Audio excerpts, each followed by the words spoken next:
गुरुगणेशाभ्यां नमः। देव प्रतिष्ठा की सामान्य विधि को जरा समझते हैं। सबसे पहले प्रतिष्ठा के लिए ऋत्विकों सहित आचार्य का वरण होता है।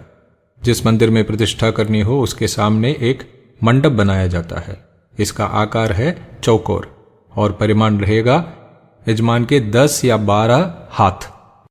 हाथ का अर्थ है कोहनी से लेकर उंगली के अग्र तक। इस मंडप के 16 खंभे होते हैं। इस मंडप के 4 दिशाओं में और 4 विदिशाओं में कुल मिलाकर 8 ध्वजों की स्थापना होती है।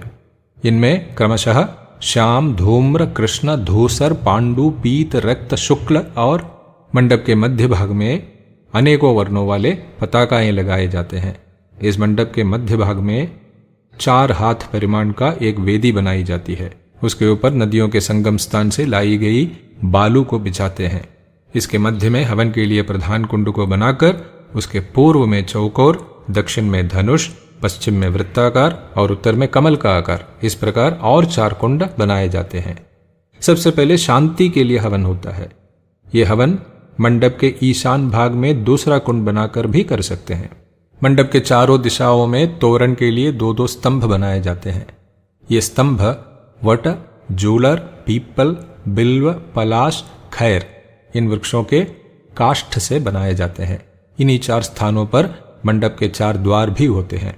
इन द्वारों पर ऋग्वेद, यजुर्वेद, सामवेद और अथर्ववेद इनके प्रथम मंत्र से पूजन होता है। क्रमशः मृगेंद्र, हायराज, गोपति और देव शार्दूल का।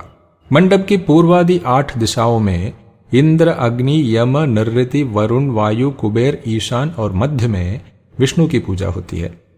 हर तोरण के पास 2-2 कलश स्थापित करके उनको वस्त्र चंदन आदि से सजाकर इसके बाद दिक्पाल देवताओं की पूजा होती है।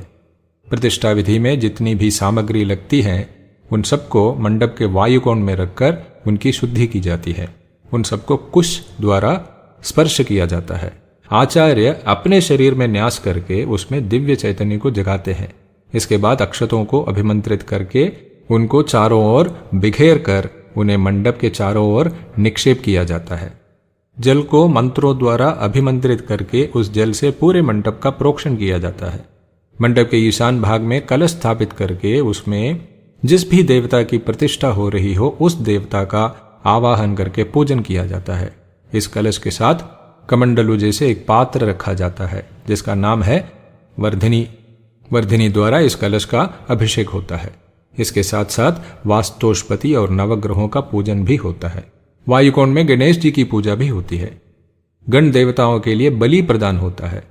मूर्ति को ब्रह्म रथ पर बिठाकर मंडप के ईशान कोण में स्थित स्नान मंडप पर ले जाया जाता है। जल से स्नान करा के वस्त्र से पोंछकर मूर्ति को शुद्ध किया जाता है। इसके बाद शलाका द्वारा मधु और घी के मिश्र से शलाका द्वारा जैसे अंजन लगाते हैं वैसे मूर्ति की आंखें खोली जाती है। इसके बाद मूर्ति का नामकरण और आंखों का शीतलीकरण होता है। पवित्र मिट्टी, औषधियों का कषाय, पंचगव्य, औषधि युक्त जल, फल रस इनके द्वारा मूर्ति का स्नान होता है।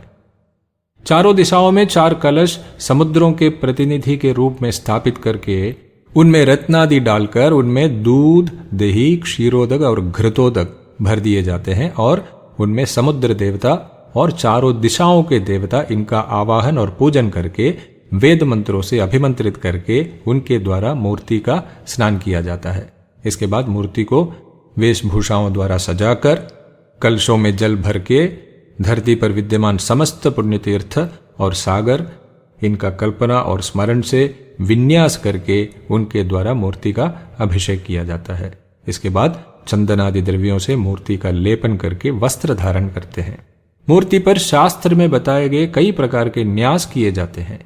हवन करके पूर्णाहुति होने के बाद दिक्पालों को बलि प्रदान करके मूर्ति के साथ मंदिर का परिक्रमा करके मूर्ति को गर्भगृह में पीठ के ऊपर स्थायी रूप में स्थापित करके प्राण प्रतिष्ठा की विधि करते हैं। इसके बाद षोडश उपचारों से पूजन होता है। चौथे दिन फिर से हवन करने पर प्रतिष्ठा की विधि समाप्त होती है। आचार्य और ऋत्विकों को भूरी दक्षिणा प्रदान करते हैं। देवता को हर दिन पूजन और समय समय पर उत्सव आदियों से प्रसन्न रखते हैं। यह है सामान्य रूप से प्रतिष्ठा की विधि। हरि ओम।